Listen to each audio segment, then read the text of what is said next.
Hi friends, ఈడు కూర్చొని వాళ్ళ అమ్మ గొప్పతనం కోసం చెప్తున్నాడు అని అనుకోకుండా ఒకసారి ఈ వీడియోని ఎక్కడ స్కిప్ చేయకుండా చూడండి. ఏం లేదు ఫ్రెండ్స్, మా అమ్మగారు రోజంతా కష్టపడుతూ ముగ్గురు వికలాంగుల పిల్లల్ని చూసుకుంటూ కష్టపడుతూ వాళ్ళ బాగోగులు చూసుకుంటూ ఇంతలా చేస్తుందంటే వేరే వాళ్ళు ఎవరైనా అయితే అలా చేయరండి.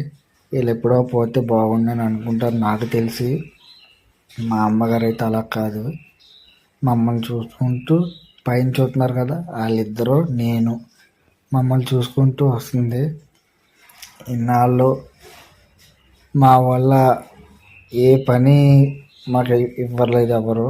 ఎందుకంటే మేము ఎలా ఉన్నాం కాబట్టి మాకు పని చేత కాదు కాబట్టి. అలాగని చెప్పి మిమ్మల్ని హెల్ప్ చేయమని నేను అడగను ఫ్రెండ్స్. మీరు చేయాల్సిన హెల్ప్ ఏంటంటే మా వీడియోని కొంచెం సపోర్ట్ చేయండి.